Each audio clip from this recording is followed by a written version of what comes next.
Okay, so moving on to cognitive development in infancy and toddlerhood. So in your textbook, you should have read about Piaget. He had many theories on cognitive development in children. And so we're going to look at his theories on infant development.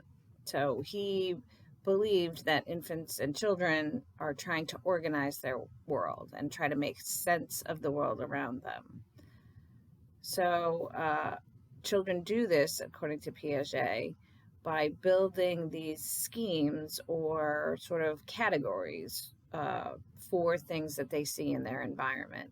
And then they assimilate new information into the schemes that they have or the categories that they already have. Or if necessary, they accommodate new schemes. They make new schemes for different objects in those in a different category. So we'll look at some examples. So if a child sees a four-legged animal, one that they haven't seen before, and let's say they have a dog at home or they've seen a dog before, many times they will refer to that four-legged animal as a dog. They assimilate it into their current scheme of what they think dogs are. So the next week or whenever, let's say the child is out in the car and sees another four-legged animal and mistakenly calls that four-legged animal a dog, when in fact it's not. Typically, an adult around that child or an older sibling or whatever will correct the child and say, no, that's a cow, even though it has four legs and it, is a lot bigger than your dog at home, but dogs come in all different sizes, but this is a cow.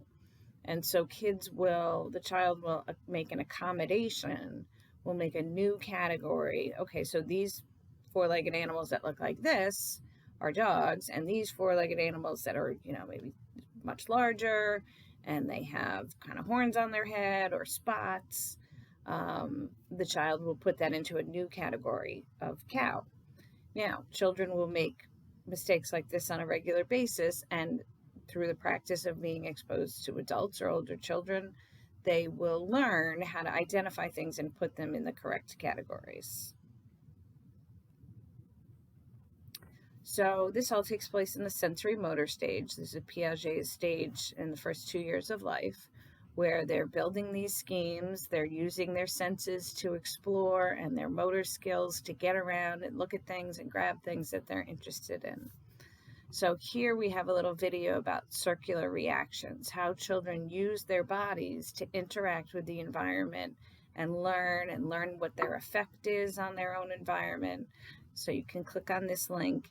After you watch that video, or while you're watching that video, if you're still interested in seeing some more, there are about 11, if you click in the upper corner here, other video clips. And typically, many times when you open a video on YouTube, it'll show you a list of usually relevant videos that you can also watch. So feel free to explore.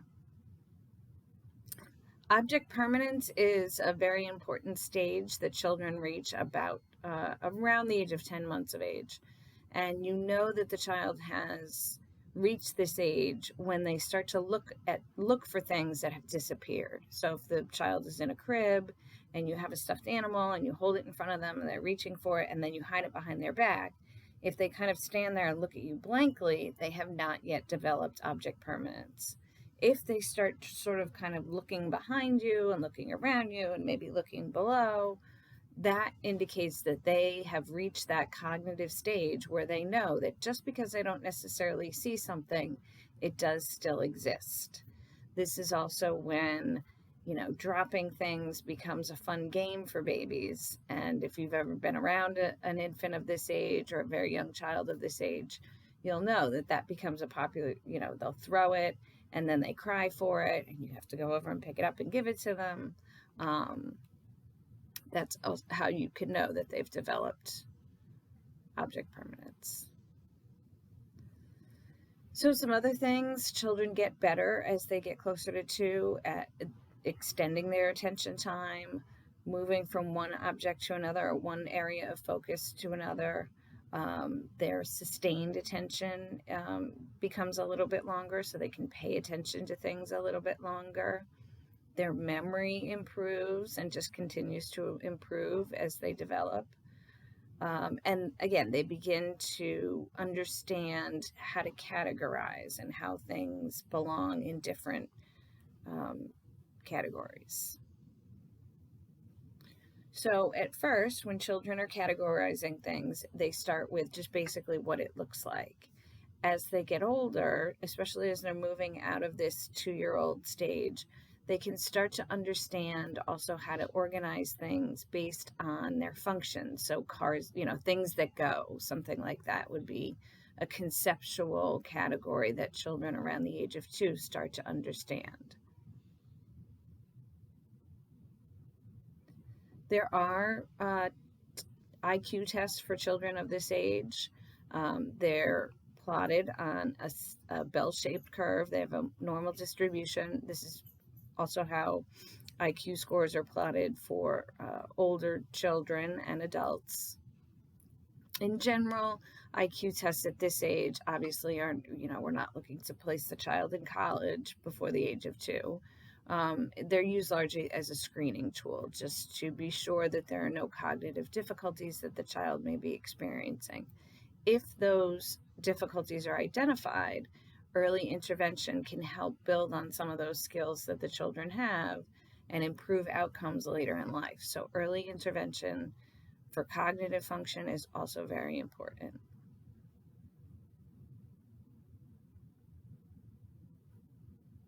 Why am I going backwards? Sorry, everybody.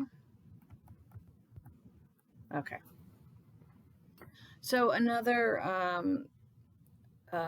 tool in evaluating, the home life of a child, let's say there is some kind of concern that there's some developmental delay. Many times a home observation will be done to see what's going on at home and what can be improved, what's working very well in the home environment to help support optimal development for this child. So these are some of the things that would be looked at. You want lots of play materials, a safe environment, lots of parental or caregiver involvement, and opportunities for a variety in daily stimulation. So is there an opportunity to spend some time outside or in different environments outside of the child's home? As far as childcare, developmentally appropriate childcare is very similar to what the appropriate home environment would be. A safe physical setting, lots of toys, and variety in equipment and toys and things for the child to do. A proper caregiver-child ratio, so how many adults per child, and that will depend on several things: the age of the children, the needs of the children, the skill level sometimes of the caregiver, things like that. There should be lots of daily activities and kind of a rotation of activities. Again, lots of child caregiver interaction, good relationships with parents, and obviously something you always want to look for when sort of scouting out a child care situation or an early school, preschool type of situation is that they have proper licensing and accreditation. So when one of the biggest cognitive skills that children are undertaking is understanding and producing language. So babies start right at birth with cooing and babbling and, really nonsense sounds, but they are very important. So again, here's another link that you can click to see this video of how this joint attention, this give and take, what does that mean? Where the child is saying something, or even if it's nonsense noises, and the adult is responding, and then the child will, make some sort of vocalization, and then the adult responds. Children at this age will do pre-verbal gestures, things like smiling and pointing and things like that. So those are all things that we're looking for in early speech. As children start to build and start to come up with their first words and say their first words, then they will begin to put 2 words together. Get milk, something like that, or baby ball, things like that. Those are all 2-word utterances. Then children move on to telegraphic speech, which is sort of like a telegraph or kind of an abbreviated text message, like mommy get puppy or get doggy or something like that. So it's missing some of those really, other parts of proper speech, of a proper sentence, but it gets the point across. So there are many things that can influence language development: gender, temperament.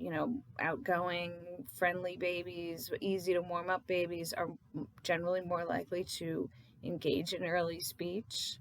Um, how much exposure they're getting to speech. There has been some research done with children whose caregivers are suffering from depression, tend to have a slight delay in their speech development. Again, it's slight, it's something that's relatively easy to make up for, but because they're exposed to a less amount of speech in the home or in the caregiving environment, which is a typical sort of response for an individual who's suffering from depression, that child may have a little bit of a delay in language production. And also the characteristics of the native language. So very early on in the first year of life, babies are able to hear differences in these phonemes, these two-letter combinations in language. They're better able to hear it than adults. In fact, we lose that ability in our second year to hear these very, very subtle differences in languages. And the video after this is just a little kind of a funny little video that shows you how different languages you explain or say the vocalizations that animals make. So in this language, in English, we say the rooster says cock-a-doodle-doo. How do other languages explain that? Or what are the terms in other languages for those animal noises?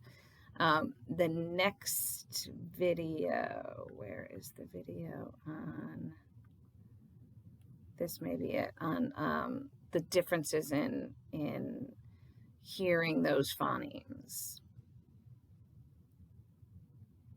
Okay, so there's a lot of talk these days and in recent years about bilingualism. Previously, many people believed that being exposed to two languages or two or more languages in the home in early life was confusing.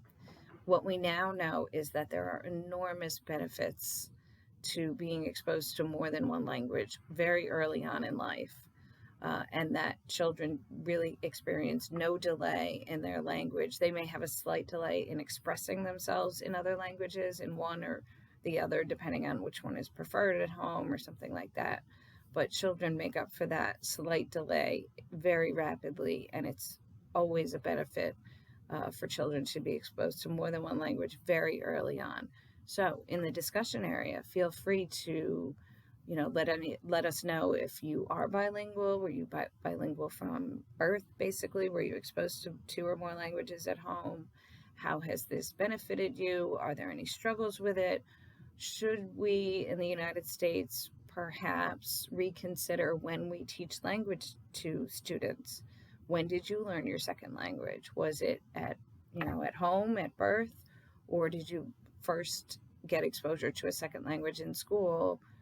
Around here, it's typically about 6th or 7th grade. So 10, 11, 12 years old, students are exposed to their second language. So is that a good idea, or should we maybe try a little bit earlier? In general, just whatever language you are speaking to a child, you should be very responsive.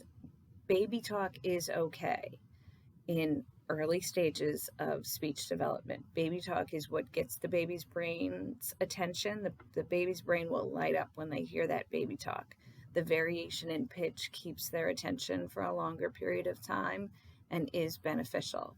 I typically say if you're sending the child off to kindergarten and still using baby talk, you might want to pull back on that a little bit. But in early life, in early speech development, baby talk is just fine, is perfect. With toddlers, again, they are frequent communicators. They will ask a lot of questions. We'll talk about that more in the next unit. And reading. I cannot stress this enough.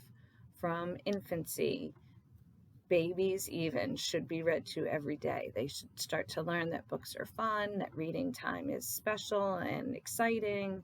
And so building reading time every day into a child's life is an excellent habit to get it into. All right, we will move on to emotional and social development in the next video.